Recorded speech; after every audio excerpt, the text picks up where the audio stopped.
Welcome back to the vlog, everybody. On today's episode, what we are going to be doing is getting ready to install our patio pavers, and then we'll be installing some of that Techo-Bloc Blue 60 6x13 and Squadra. We got a really cool design going on, and since I missed some of the preparation of the site with the retaining walls, I'm going to go over some of that, and then we'll get into how we are going to prep for this patio. Stay tuned. So the first thing that we did to prep the site was get ready for this retaining wall. Now this is a bit of an uneven site. So what we did was get this Roca retaining wall, and over there, the farthest side, it's just an edge for a garden bed. It's only 1 course high. So it's really just a garden bed edging stone there, but it's level all the way across. It actually has a slight pitch in the patio section here, but for the most part, we've leveled out the entire living space area. And at the highest part right here, we have 4 courses high. But once we regrade the yard, we're really only gonna have about 1 foot of this exposed. We're also gonna backfill it with stone, so everything's gonna be good there. But that was the first step. So we have all of that ready now. Now what we're gonna be focusing on is getting the patio base ready so that we can install our pavers. He has like over 200 tigers. It's too many. Yeah. It's 200 too many. Tiger King, Netflix. Pretty good, check it out. So anyway, as always, what we have done is reinforce our base with GeoGrid. This is a biaxial GeoGrid, strength in 2 directions. That's what you want for a patio installation. Please stop with the raking. It's getting a little loud. We have set our base here, reinforced it with the GeoGrid. It's something that I like to do. It's a 3/4 clean stone. So this is a hybrid base installation. It's what we love to do. It's the preferred method of premier outdoor living. So we are getting all of this set. That GeoGrid is gonna keep everything nice and tight. It's gonna lock together the layers of stone. That's why we use it here. So we're gonna get this to about 3 inches below our finished grade. Then we'll compact it again. And then we can go with that 3/8 setting bed. And then we're ready for our pavers.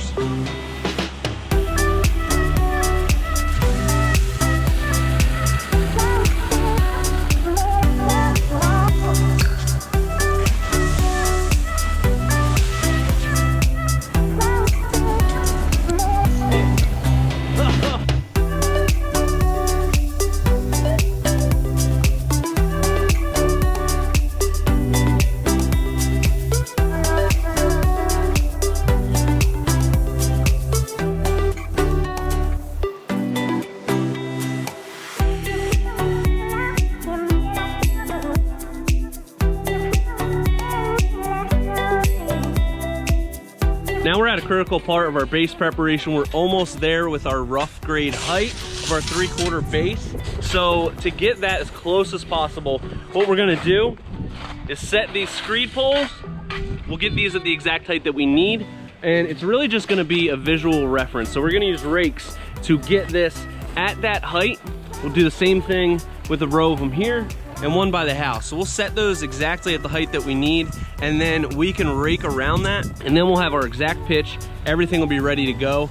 We'll take those out, we'll reset them for our setting bed, and that's when we can start screeding that 3/8 clean stone. I'm gonna show you a little bit more about how we do this. So we got a reading of 3/4 right there, and we wanna be 3.5 inches below that mark for the top of our base. So what is that gonna be at? Minus what, 2 3/4? Does that make sense? Yeah. So we want to be at minus 2 3/4 here. So we'll get these pipes set, and then we'll rake up to them, and it'll give us a visual representation of what our grade's supposed to be, and then we'll be really close to that, and we can start compacting.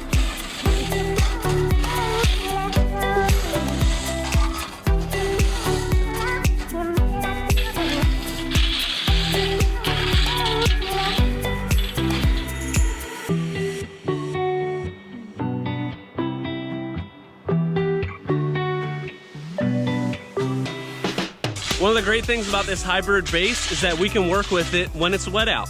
It's been raining on and off today, but it's not been a problem at all for our base preparation, which is awesome because this time of year, it's raining pretty much all the time.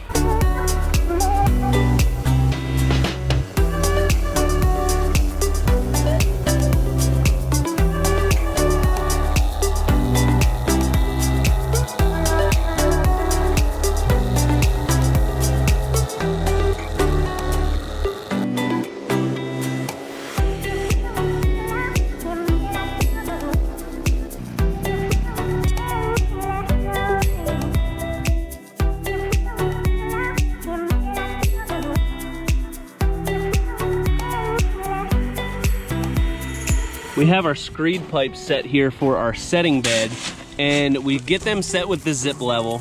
A lot of people think that this clean stone base setting bed isn't going to compact. In my experience, it does, especially with smaller pavers, and we have Squadra and blue 6x13 going in.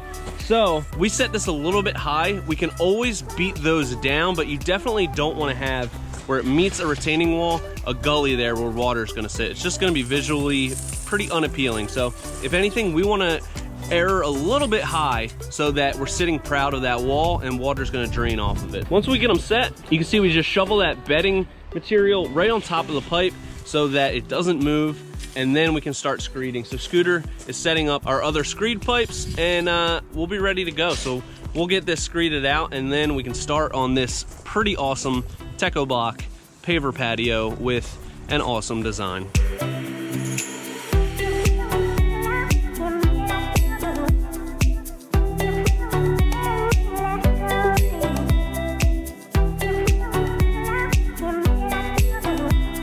So we've got our setting bed down, all screeded out, and you can see it's pretty wet out, but with the 3/8 clean stone hybrid base installation, we can keep rocking here. With sand, that would not be possible. So let me show you what we got going on with this pattern. We're using the blue 6x13 in shale gray here, and we're running this alternating seam pattern on a 45-degree angle. So trying to figure out where we're gonna start here and get everything kind of set so that once we have the pattern, we can kind of go with it. But we're gonna have essentially 4 foot by 4 foot squares roughly, and it's gonna be outlined with Squadra in onyx black. So it's gonna create this really cool checkered pattern on here.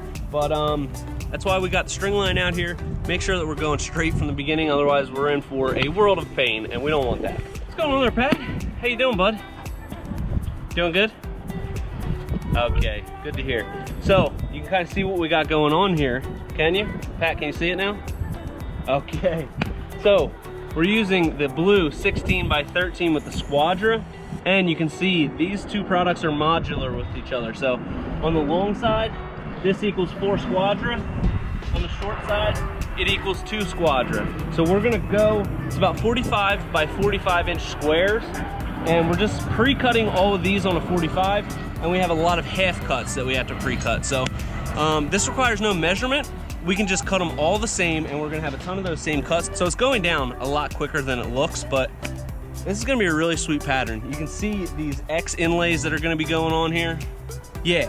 It's gonna be sweet.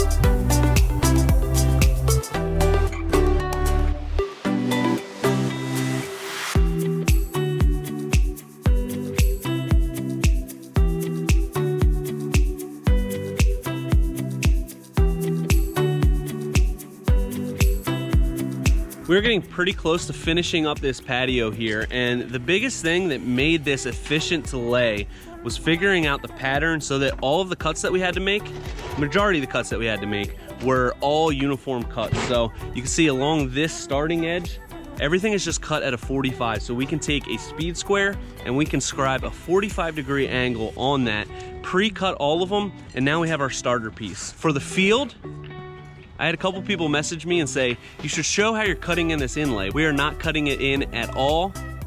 We have this Squadra going in, so we're laying it, and the only cuts that we have in the field are these half pieces. So on each 45-inch by 45-inch square, we have 7 half cuts.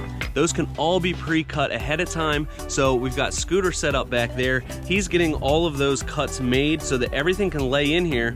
And the only complicated cuts that we're gonna have are the ones that go around these steps and some odd cuts against this wall. But for the majority, they're all uniform cuts, and everything can go together really quickly, and it looks beautiful. It looks a lot more complex than it is, and that's kind of the goal here. What do you think? No, thank you, man.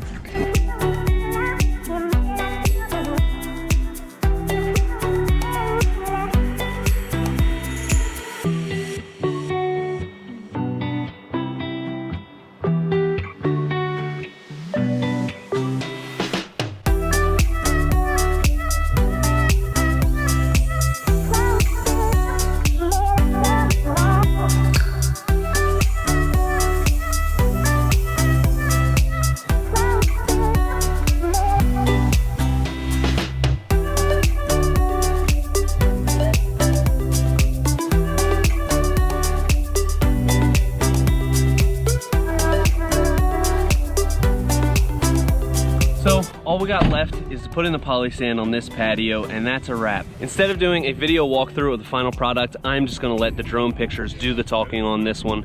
So until next time, this is Premier Outdoor Living.